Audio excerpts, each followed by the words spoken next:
Happy New Year, everybody. Welcome back to the Mets'd podcast. If you didn't have enough anxiety going to work on Monday for the new year, let's make it worse. Let's talk about players that could replace Pete Alonso for the 2025 season. There is a world where he doesn't come back. It's not a world I want to live in. It's not a world that I hope happens. But the longer this goes on, I think there's a chance that another team could sneak in and go after Pete Alonso. So me and James have come up with a list of about 10 to 15 players that could theoretically replace Pete Alonso for the 2025 season. Before we do get going into this, if you guys are watching on YouTube, make sure you drop a like and subscribe to the channel. Appreciate you guys. Over 8,000 subscribers on YouTube. That's amazing. And the podcast has been doing crazy numbers on downloads as well for us. Make sure you're subscribed and following us on podcast streaming platforms, Spotify, Google, wherever you have it. Apple Podcasts, I think is what it's called. Yeah, Apple Podcasts and all that good stuff. We do appreciate you, though. But welcome back, James. I know you're not feeling well, but how are you feeling? No, sorry, guys. This is the longest we've gone without doing an episode, like a full week in months, almost in 6 months. And I caught the flu really bad around New Year's, and I've been down so bad. This is the first time in 3 days I'm not legitimately horizontal. So I knew I had to get back on, get something out for you guys on Monday. But yeah, feel terrible. It's a bit happy to be back and talking to you. I haven't seen you in a long time, but I really just wanted to get out here and talk some baseball because I've been just trapped in my room like a decrepit little child. Yeah, it's fair. I think I might have been patient zero. A lot of people around me have very, very similar symptoms, and I've been, knock on wood, feeling great. So no complaints there on my side. Sorry to hear you're feeling bad, but you're feeling better, ready to podcast. Just for some kind of quick, round recap stuff here about Pete Alonso. There's been some rumors that maybe the Angels are interested in Pete Alonso. There's been some rumors that maybe the Giants could be interested in Pete Alonso. I think even the Cubs name has been thrown around at times. There seems to be the Scott Boras press push to make the Mets sweat a little bit of that teams are more interested in Pete Alonso than they were before. I don't think that's necessarily the case, but because those rumors are coming out and because this is a Mets podcast, we have to talk about it and we have to talk about the possibilities to replace him. So where do you want to start? Yeah, I mean, I think the first place to start is still the best replacement for Pete Alonso is Pete Alonso. I know it's a cop-out, but that's still what both of us think is going to happen by the end of the offseason. It's going to be a horrible sweat. It's going to be a drag. It's going to feel terrible until it happens, but then you're going to hear on February 27th, the Mets and Pete Alonso have come to terms on a 4-year, $110 million deal with opt-outs after the first 2 years. So again, I think truly that's where we're going to wind up, but I don't know. It's not guaranteed. It feels less guaranteed than it did before. So I think the most logical place to start is the easiest one-to-one replacement for Pete Alonso, and that's another free agent on the market, and that would be Alex Bregman.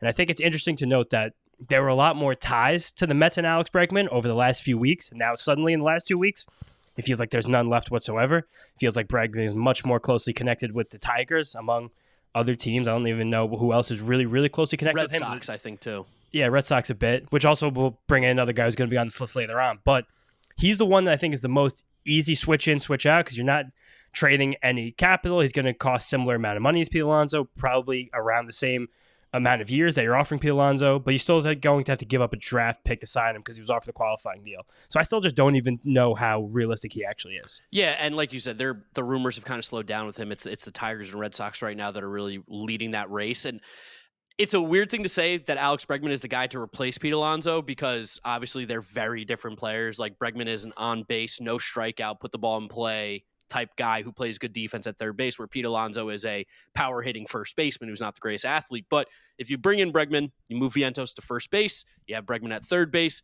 that kind of solves the theoretical Pete Alonso hole in a way. I think I'd still prefer Pete, though, in this scenario. I think most Mets fans, I think if not all, would prefer Pete back over Alex Bregman as well.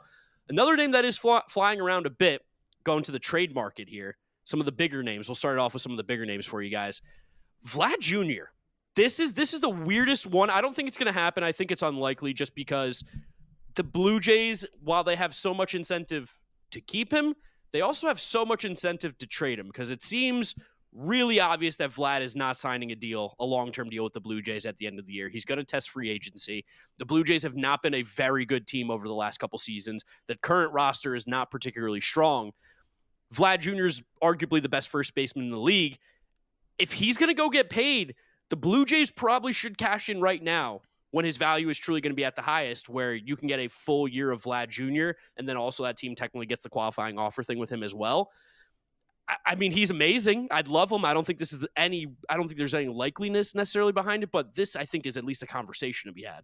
I feel like the only thing that's keeping the Blue Jays from tearing it down right now is, I guess, half of it is the pure fascination from, I'm sure, some people in the front office and their fans that like this core is still like a World Series caliber core because they were really competitive like 3 years ago. And also the fact that the American League is truly horrible from top to bottom. Like the Blue Jays, even though I don't think they're a very good team, there's an outside chance they could easily be the second best team in their division. I think they could also be the fourth or fifth best team in their division. I think that's their range. But the betting odds division have them right now as the clear favorite for fifth place. They have them at like plus 2,000 to win the AL East. The Rays are plus 950, and that Rays roster is horrible right now. But I mean, this Blue Jays team is, again, it's just simply not good. Their bullpen's one of the worst in the league. Their rotation is pretty good, but without the punch at the top because Kevin Gausman's taking a step back. And they're probably missing 3 or 4 starting players on their team, and that's not even including hoping for bounce backs from Bo Bichette and George Springer and Alejandro Kirk to a lesser degree. Like, this team just isn't very good. They should probably consider tanking. And also, I really, really, really believe, and I said it before in this show, that I think the Mets are dead set on trying to get Vlad next offseason. Yeah. I think that's something that's super underscoring this Pete Alonso in this first base market right now is that the Mets want Vladimir Guerrero Jr. I think in terms of every first baseman in the league, he is the biggest difference maker just between age, power, average, every athleticism, everything. He's the kind of guy you can add to the middle of this lineup to join Soto, Lindor, and Vientos and Nimmo, and then now suddenly you're like, oh, this lineup can now somewhat contend with what the Dodgers have at the top of theirs. Like, this is the next one. Like, Soto was to get you to the dance, and now Vlad is to get you over the top of it. But I think because of all of those things, I think because it's so obvious that Vlad will play the season out, possibly get traded at the deadline, but never sign an extension, I don't think the Mets are willing to give up the massive amount of capital it's going to take to get the one season of Vlad without even the guarantee of the extension. Yeah, which I think that's pretty fair because you would have to give up a ton, and the Blue Jays would be right to ask for a ton here, even though we all know that he's probably going to leave. Vlad is going to be 26 on opening day next year. It's like unbelievable how young this guy is, how good he's been in his career. He would be an amazing acquisition. Now, on the flip side, someone who is not young, someone who is not coming off of the best year of their career, someone who I think a lot of Mets fans have a lot of animosity for. I got something in my eye. Oh, my God, what just happened? Nolan Arenado. Take it while I try to fix my eye here. Nolan Arenado. I think the link is obvious. I said it in like October, like 3 days after the Mets were eliminated, and people wanted to slit my throat. But it's just, there's a lot of it that makes sense to me, where the fact that Arenado last year, and I mentioned this to Paul Goldschmidt too, on the past, I don't even know. My brain is so fucked right now on the flu. But I really think that a lot of the struggles from those Cardinals players last year came from the fact that the team was falling out of contention fast, and guys who were supposed to be the guys holding it together and be in charge had to do a little bit too much. If you look at Arenado and Goldschmidt, the things that they both lost last year in terms of what they were doing the last few years was expanding the strike zones. Things that they did worse last year than they ever had, like not ever happened in the last few years of their career. I think that just came from the fact that this team was chasing all year, and those are the guys that had to drive in runs, that had to make plays, that had to push the envelope. They did what they could, but they couldn't do it. I'm not telling you Nolan Arenado is this world beater anymore. Like, I don't think we're getting 40 homer, 125 RBI Nolan Arenado. But for someone who's only going to cost $52 million in cash for the next 3 years, which is a pretty low number, who I think is going to give you 10 to 15% better than league average bat and a very good glove and bring this kind of aura to the team, this kind of like this, I don't know. Testosterone. He brings some tea. He brings a vibe. He brings something like this kind of someone who's on the cusp of, if he has the other 2 good seasons, possibly being a Hall of Famer. Someone who we're going to look back on this era of baseball and be like, that guy was one of the dogs. He's still going to cost $25 million against the luxury tax each of those next few years. So that's a difference between what the Mets are actually going to have to pay him for a cash perspective. But I think the cost is going to be literally nothing. And there's some real juice in Arenado left as a baseball player. And again, there's also, you move Vientos to first base. Now your team, similar to the acquisition of Bregman, gets significantly better defensively in one shot. Yeah, which I'm getting more and more hip to the Arenado idea, and we know that the Mets are one of the teams that he would also accept a trade to, because he said no to the Astros, which was interesting. It was too early in the season. The Astros said, well, fuck you, we're moving on. Mets were on that list, apparently, along with the Los Angeles Angels, which I find super, super funny. He's like, fuck it, if I'm going to spend my last 3 years, it's going to be in beautiful L.A. But a couple in-house options we can talk about here. Not as cool, not as fun, not as sexy of names, but we've got a couple of them. Brett Baty. I'm sure Mets fans, especially on this podcast, are super tired of hearing us talk about Brett Baty because we are Brett Baty sympathizers and apologists. But always will be. There has to be a good player somewhere inside of Brett Baty. I will not give up hope because he's too good of a hitter. All the scouts love him as a hitter, but something happens when he comes to the major league level where he just throws it all away and just completely forgets how to play baseball. This happens for a lot of guys. We've seen, especially the last few years, that the jump between AAA and the majors has never been bigger before, and that there's really just like a lack of 4A. which has never existed, but it feels like there are a lot of 4A players right now. Brett Baty's stuck in that little rabbit hole of being a 4A guy where he's too good for AAA, not good enough for the majors. Maybe this could be the year it all puts it together for him. I still don't give up hope. Yeah, I don't even know if it's about the year it puts it all together for him. I think it's more just about being an acceptable baseball player. Fair, I think that at the end of the day, there might not really, this is going to sound funny because I've been banging the drum for Arenado. There's a world where there's not that big of a difference next year between Brett Baty and Nolan Arenado, truthfully. That's crazy to say, but if you look at right now at the Steamer projections on Fangraphs, they're projected incredibly similarly. Really? Baty's a 2-win player, Arenado's a 3-win player in more plate appearances. Baty's projected for a 102 WRC plus, Arenado for about a 109, which I think is within range of where those guys can go. I think when other projection systems come out, we're going to see Baty projected for an 88, 90 WRC plus from some of the more stringent systems like the BATX and ATC. But I think the big problem that always happens to Brett Baty is going from the minors to the majors is that you're just seeing a better quality of breaking ball and fastball. And I think that's something that he struggled with, kind of differentiate between those pitches and understand the pitches to attack. Seager is a metric I love. It's about the selectivity of a hitter, both in the zone and out of the zone. Baty in his time in the major leagues, one of the worst in baseball in terms of looking at hittable pitches, in terms of swinging at the right pitches, in terms of taking the right pitches. It's terrible. He still does tons of damage when he hits the ball. And last year he did a lot better in pulling his fly balls. And he chases a good bit, but not a ton. And the big thing about Baty that I think really elevates his floor as a baseball player, possibly even just for the 2025 season, he became a really good defensive third baseman. That's something he worked hard at and something he got better at. That was supposed to come with a bat that took 2-3 steps forward as well. Now it's just a glove first third baseman, which is not really the most fun profile. But I think it's funny that for these same Steamer projections on Fangraphs, as of right now, with Vientos as the Mets first baseman and Baty as the Mets third baseman, with some other guys mixing in, mostly just Jared Young kind of at first base once in a while, Vientos moved back over to third. They project the Mets at getting the 11th most WAR in baseball from first base and the 13th most from third base. And that 13th most from third base, with Brett Baty getting the bulk of the playing time, is just behind Alec Boehm from Philly and just ahead of Max Muncy from the Los Angeles Dodgers. And I think those numbers can change because there's... What? Why'd you make a face like that? No, that's crazy that they have Muncy down that low, honestly. Because I think his defense is that horrifically bad, and his bat's taken a couple steps back the last few years. But those numbers can change because, we started with this show, there's a really good first baseman, a really good third baseman who are still free agents that are going to matter a lot to where all these teams shake out. But while this feels really gross, I think the fact that Baty might get near league average with the bat, hopefully, please God, and also just be an above average defender, that makes him not one of the worst options in baseball. I think... again, it feels gross. It feels horrible. I don't think this is going to happen. I think there's a less than 10% chance you go to the season with Brett Baty starting at third base on opening day.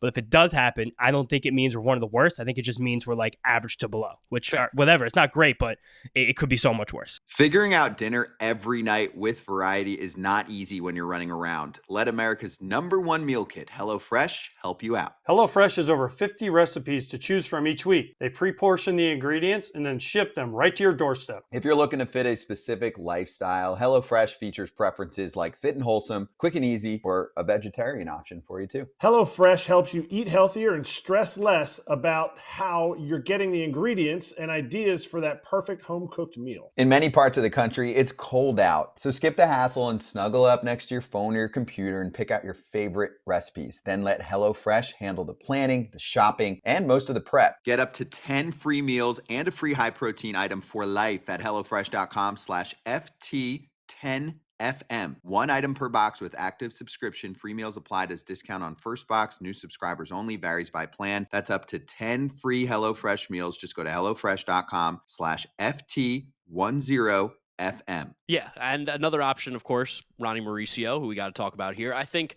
Mets fans need to pump the brakes a little bit on Ronnie Mauricio talk. I'm seeing craziness on social media about what kind of player Ronnie Mauricio is, could be, was, revisionist history. It's crazy. First off, he's coming off of major ACL surgery. Tore his ACL last winter. Let's pump the brakes here on Ronnie Mauricio a little bit. I don't want to rush him back any faster than he needs to be. When he's ready, he's ready. I think he's going to start the year in the minor leagues personally, just to get kind of as a extended spring training for him. I think he should, which I don't think would be a bad decision. And also, there are still things he needs to work on. He chased a crazy amount. He really didn't put up great numbers at his time in the majors. I like the build of him as a player. I like the crazy exit velos that he put up. I still will never forget that ball he hit up against the wall. And we looked at each other I think it's the hardest ball they've hit all year.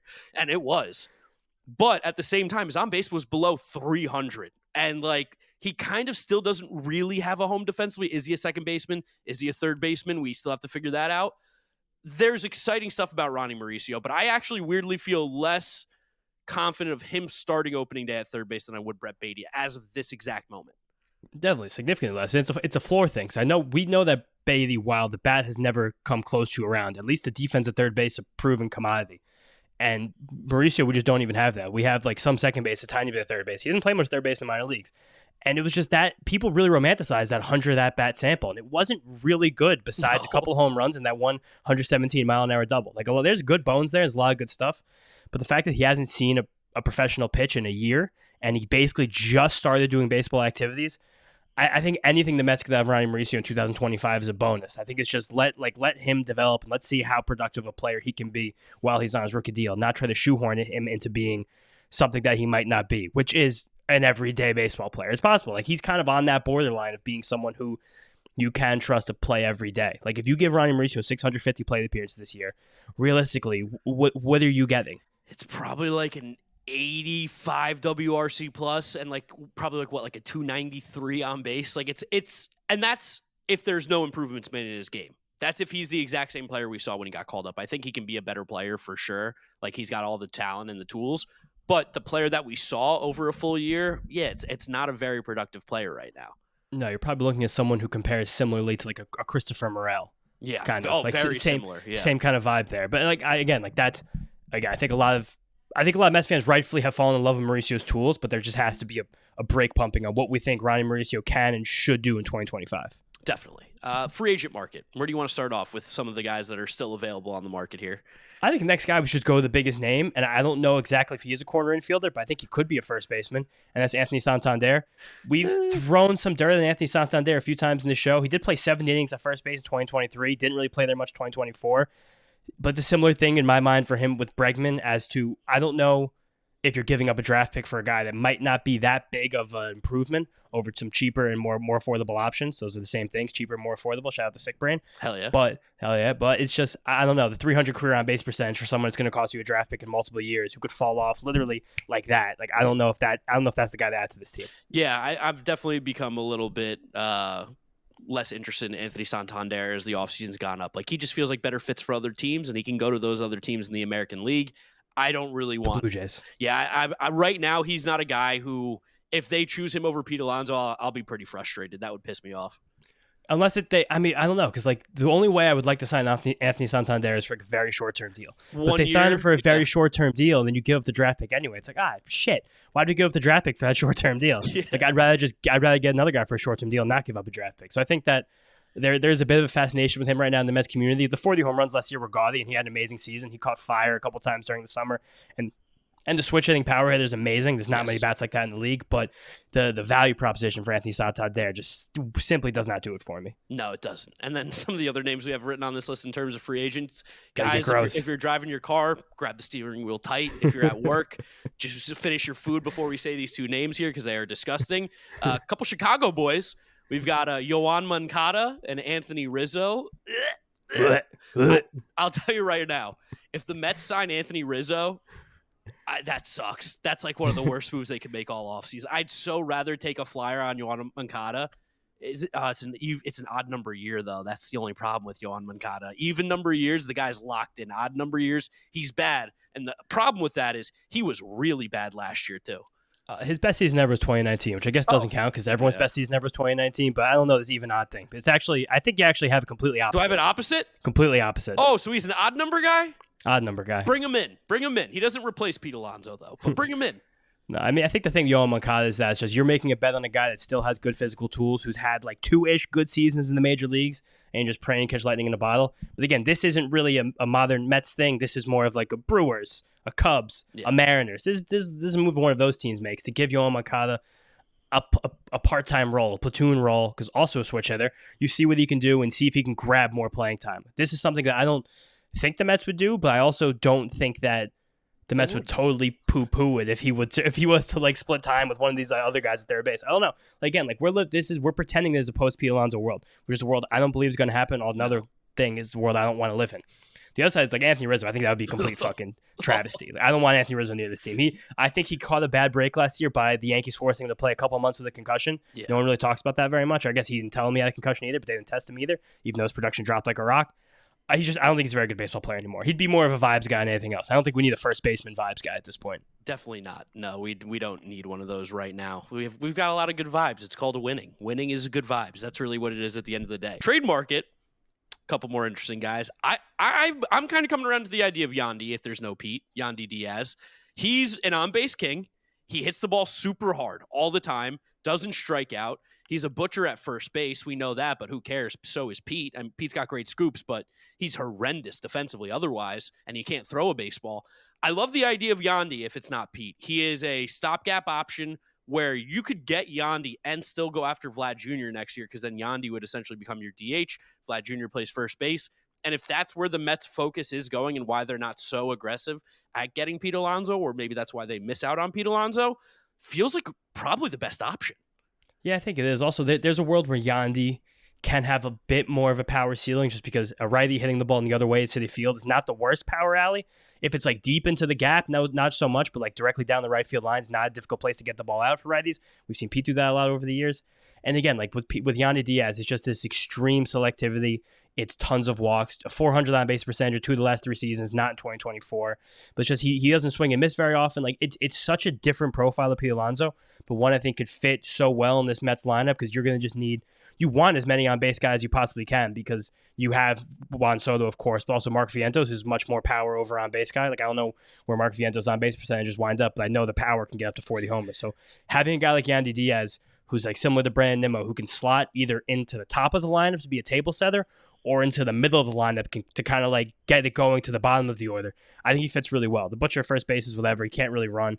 What's the contract on Yandy Diaz? Is it 2 more years? I think he's a free agent in 2027, so the 2027 offseason. So I think you'd get 2 full seasons of Yandy. So the other thing about Yandy is that it will cost a pretty penny to trade for him. But we also know that David Stearns has made lots of trades with the Rays organization.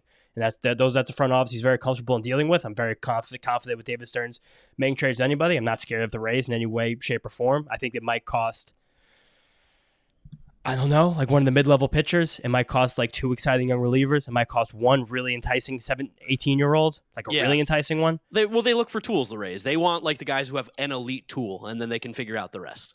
Yeah, so I can't even think about who that would be right now. I don't even think I would trade Baez for Yandy. Okay. Would you trade Baez for Yandy? I don't know. I'd have to think about it. I think Baez become like a fringy, like sexy top 100 prospect. I don't know if that's the guy I move. I'd consider trading him right now at what is his newest peak for Yandy. I'd consider that if we don't have Pete Alonso. This is the if we don't have Pete Alonso. That's the big if, yeah. Only if Pete Alonso's fully gone. Like if Pete Alonso's still out there, I don't trade anything for Yandy Diaz. Absolutely not. No. This becomes like an emergency situation. Now you're dealing without leverage, so you have to make that. It's March 18th, and you're like, holy shit, we don't have a first baseman. Like, what do we do? Then now it's an issue. But I'm just pulling up this contract right now just so we can get some. Okay, so it's actually only this year, and then a $12 million club option for next year. So it's a 2-year, $22 million. So it is nothing, but probably also not many years. Or 34 years old. It probably wouldn't even cost that much to trade. I think you could probably get him for who's a commensurate? Like, who's similar to like the Tyler Stewart range of pitchers that we traded for Winker last year? Who's someone in that range? I think he's going to get more than that, though. Winker was an expiring contract, free agent, DH. You think like Blade Tidwell? I think it might be a little too much as well. I don't know. It's an interesting. It's tough with an older guy like this who's good. Older guy is highly productive, but I think Yandy Diaz would fit really, really well in this Mets lineup. And I think that in terms of every first baseman you can acquire, I love how unique his skill set is. I mean, I'm not even going to say the next one. I'll let you just take the name on the list because it's disgusting. Next one, a very attainable trade target, someone who's proven over the last few years that doesn't really cost that much on the market, doesn't have the most desirable skill set, despite having some really cool numbers sometimes. Luis Arraez. It doesn't really seem like the Padres are obsessed with having him in their team next year. They kind of have this glut of players that don't really have any defensive value and cost a little bit too much money. Like I think when you look at Luis Arraez and Jake Cronenworth, you're like, a successful team probably should only have one of these guys. Yeah, squint and you're like, they're the same value essentially. Yeah, no, I think a lot of people might be yelling at us right now through the radios and their headphones sure. about talking shit about Luis Arraez. But at the end of the day, like if Luis Arraez had a second tool, he'd be a very valuable major league player. Yes. But he sadly only has one, and that one tool is cool because he hits the ball and gets on base a lot. But last season, when he hits a little bit less than he did the year before, or kind of codename gets a little bit less lucky than he did with balls in play than the year before, you see the value dip a lot. And the problem when that value dips a lot for a guy who just hits a lot of singles is that he's very slow. He clogs up the bases. And then the fact that he has no defensive value whatsoever. He is one of the worst defensive players in baseball, bar none. So I think the fact that both those things are true doesn't really walk ever. I mean, the on-base percentage is still like the floor is like a 350 on base, which is still great. I think this Mets lineup could really use one of those. And Luis Arraez, again, would cost not very much in terms of prospect capital. He costs a little bit in terms of money. I think he's going to make about $10 million, $11 million arbitration this year, which is probably a little high for, again, a one-trick pony. I think it's possible, and I think it would be really funny to see the divisiveness among a fan base if he were to be acquired. Yeah, I can't have a slightly better version of Jeff McNeil who can't play anywhere in the field. It just doesn't interest me in the slightest at all. In terms of a bat, he's currently a much better version of Jeff McNeil. Well, yeah, sure. McNeil was like 92 WRC plus last year. Arraez was what, 105? Sure, if he winds up at 350 on base percentage, he's significantly better, which I think is about where he's going to wind up. Yeah, but that's not an option I really want to explore right now. Tristan Casas' name keeps being brought up in the trade market. Why? I don't know. I can't wrap my head around it, but apparently the Red Sox have thought about shopping him. I know Craig Breslow, their GM, came out and said, we are not trading him, but yet his name keeps floating around. So I don't know. You should call about him. I think another guy too, I'll just kind of bunch these two younger first basemen together. Spencer Torkelson seems like he has no room on the Detroit Tigers right now, and especially if they get Alex Bregman, he really has no room. I'd love to take a shot on Spencer Torkelson a lot. Just even if we have Pete Alonso, I'd love to bring in Spencer Torkelson. Torkelson to me is the Tigers' version of Beatty. Yes, but it's a different skill set, but it's very similar. Well, Torkelson was number one overall draft pick. Like, yeah, his career at Arizona State was impeccable, but I don't know, like he's never going to be able to be like a really good defensive first baseman. The fact that he's getting pushed out by his team doesn't really bode that well. He made some swing changes second half last year. A lot of the Tigers did, weirdly, as the season went on. There was a great post from Foolish Baseball and Blue Sky about it, but it's also, I don't know what Torkelson adds to this team. Like, I think if the Mets are making a move, you have to make it for someone who you think can contribute, not someone who you're like, I hope we can change something and catch lightning in a bottle here. Yeah, he could play DH. You can't play DH, I guess, but this year you're locked in with Starling Marte at DH, and for $20 million. Who cares? It was just because you have him doesn't mean he has to play. I mean, I guess, but then what are you giving up for him? Do you give him nothing? They're not giving you for free. You could take Brett. Would you do Brett Beatty for Spencer Torkelson right now? Maybe not. I don't know. Whoa. I think Brett Beatty can offer more value to this team because he brings, I don't know. Torkelson, if he just can't hit, he might not be a Major League Baseball player. Where Fair. Beatty, at least I know that if he can't hit, he can play some defense. He can have some value in this Major League club. I think if we go into next season, I think I'm a little more certain of what Beatty can do. Like, I don't know if I'm not quitting on Spencer Torkelson, but I just don't see him as being someone who exactly fits what the Mets need right now. Like, if the Mets had if everything was aligned and Starling Marte wasn't on the roster, I'd be like, yeah, let's mix in Torkelson, I guess, a little bit. But I don't know. Like, maybe I'm just being foolish in that. The Casas one's interesting. I don't know if he ever would get traded, but I think it's funny that him and Vientos were high school teammates, and those two together with their personalities and their way to hit would just completely fucking take over the city. I think it would be wonderful to see all the content that would come from those two being together, just like going out, couple dudes in Manhattan. I think that alone would make that move worth it. Yeah, and he's an incredible power hitter. That being said, we would have to give up everyone. You're giving up everything for Tristan Casas. I don't think that's true either, dude. They were trying to use him. They were like Tristan Casas for Brian Wu. We don't got a Brian Wu to trade. Yeah, but the Mariners said no. Yeah, I know. But like, if that's what I'm saying. But I'm saying, okay, if that's what they want. But I think that if they are realistic, I think the bottom line is the Casas rumors is that I think everyone in Boston knows that Rafael Devers' forever home has to be first base. Has to be. So, like, right now you have this 24-year-old first baseman who doesn't have another position he can play either. So it's like, what do we really do here? So I guess you try to trade for him, get whatever you can. I also think this is the kind of crux of this entire conversation that we've talked about the show a lot this winter, that the first base market is kind of bullshit. Like, it is. Like, I think it's kind of a bit of an inefficiency right now. And we said it. Like, when Nathaniel Lowe was a solid baseball player, he's probably like, what, the 13th best first baseman in baseball? Where'd he come in your list? I think I had him at 11. So, yeah. So that's what I'm saying.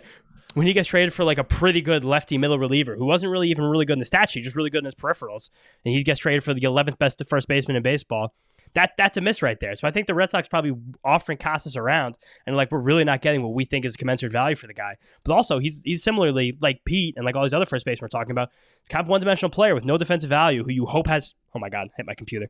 Who you hope has an 800 OPS. So it's like I don't know what that actually gives you in a deal. Like I just think that's not as valuable as some people like to pretend it is in the open market. I will say, I think we're about 25, 30 minutes into this conversation. I think you guys are starting to realize we need to bring Pete Alonso back. Yeah, 100%. And there's two other names on this list that I don't think are very realistic. These are Mark's two favorites, but Ryan Mountcastle for one, who I just can't see the Orioles trading because the Orioles just seem to, I don't know, be stubborn in the way they're building this team. They're kind the of being weirdest jerks. team ever right now. Like, how they are in such a position where they should be spending money, like honestly, like drunken sailors, where like they have 100 free players. Like the fact they didn't spend this money on Corbin Burns is insane. It's nuts. I do think they tried to. I don't know if they thought that was the best. It didn't seem like he wanted to go back to that badly, honestly. It's possible, but like there's been so many guys available, and it's like you got Charlie Morton. That's the move you've made.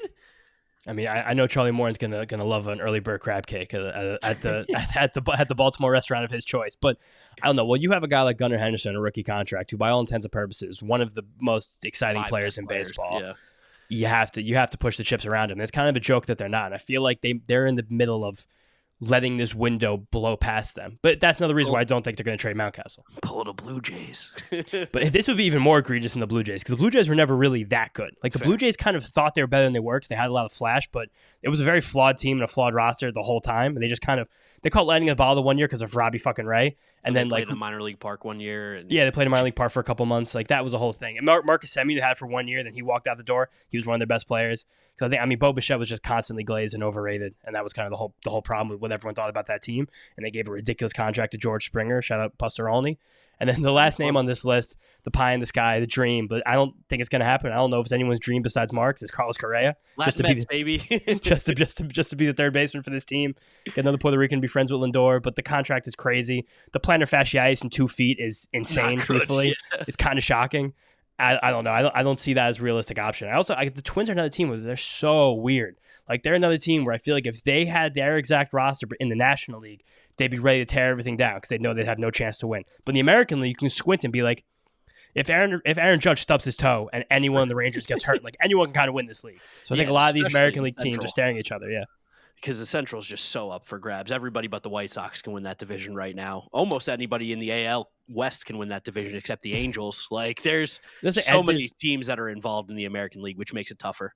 Literally, and I think the Yankees and the Rangers are the best teams by far, but they're very, I think, fragile in terms of if fragile. They're both their best players by far are literally fragile. If either of those players go down, I don't know what's going to happen to those teams. Yeah, no, I don't know. But Carlos Correa, I'll keep that dream alive still, that he'll play third base one day for the New York Mets. But ultimately, we talked for 30 minutes to just tell you that the Mets need to bring back Pete Alonso, or they better go balls to the wall for Vlad Jr. next year, because we've got a gaping hole at the corner position. Either it's going to be first or third base, whichever one Mark Vientos doesn't play. And I hope it's filled by Pete Alonso in 2025. And I think it will be still. I do too. I just, it's going to not be a fun process to get there. No, it's going to be ugly. It's going to be very ugly. It's going to get bad. But thank you guys. Yeah. Thank you guys. Appreciate you listening. Thank you for watching. Remember, if you're watching on YouTube, Mets'd Podcast, subscribe over there. We do appreciate you. James got something to say. I got Frankie Peppers, but keep the outro going. Frankie Peppers for the New Year's? Okay, but I'll keep doing the outro. If you're listening to us, Apple Podcasts, Spotify, Google, drop us a rating, drop us a review, download, and subscribe. And follow us on all our social media at Mets'd on Twitter, Instagram, and TikTok. But James has got Frankie Peppers' New Year's message for us. Got Frankie Peppers ringing in the new year. Again, sorry to you guys that's been so long since an episode, but I've been like dead. I haven't been able to move. Also, nothing's happened. Yeah, nothing's happened at all. But we'd like to get a bunch of episodes out of the week for you guys because we just love talking ball. And I've been just steaming through, only on Ohio State, keeping the blood coursing through my veins. So we're just trying to get through the next Friday. But Frankie Peppers ringing in the new year. Gentlemen, how you doing? This is Frankie Peppers.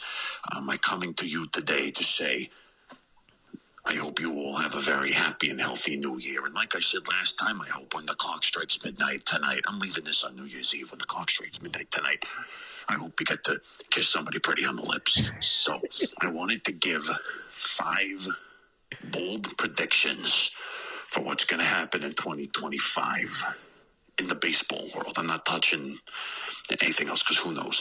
But prediction number 1, is that Frankie Montas is going to have a Luis Severino type year. He's not going to be an ace, but he's going to be far better than anybody expects him to be.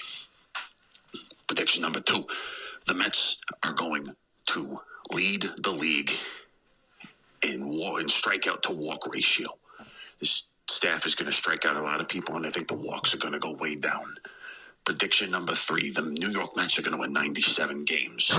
Prediction number 4, Pete Alonso will be back with the New York Mets on a 4-year, $110 million deal with opt-outs after years 1 Frankie! and 2. And prediction number 5, the most important one, is that the Mets'd podcast is going to hit 20,000 subscribers on YouTube. I know that one. That's going to happen. So, again, boys, Happy New Year. Thank you again for everything this year. I hope you're safe. I hope you're happy. I hope you're healthy. And I will talk to you soon. Thanks, boys. Frankie Peppers. Frankie Peppers crawled inside my brain for that Pete Alonso contract. Crazy. That was word crazy. for word what I said at the top of the show. That's terrifying. But thank you to Frankie. Thank you for all those guys stuck with us through the year. New Year's coming out soon. We're going to have some wild content coming, especially in the months of January and February, because there's not going to be much to talk about. If you guys ever have any ideas for us, hit us up in the YouTube comments, tweet them at us, Instagram us, DM, comment, anything you guys got. We're down to be experimental with some podcast episodes for the next few months, some YouTube videos. So we're down to try whatever. So just hit us up. You got a good idea. We're really happy to use it. Yep. We're going to have to come up with something because we got to make some episodes for you guys. But thank you so much for listening. Thank you for watching. Follow James on Twitter at James_Sciano. Draftneck Mark with a C. We will catch you all later this week for another episode. Peace out. Peace out, guys. Thanks for listening. Let's go Mets.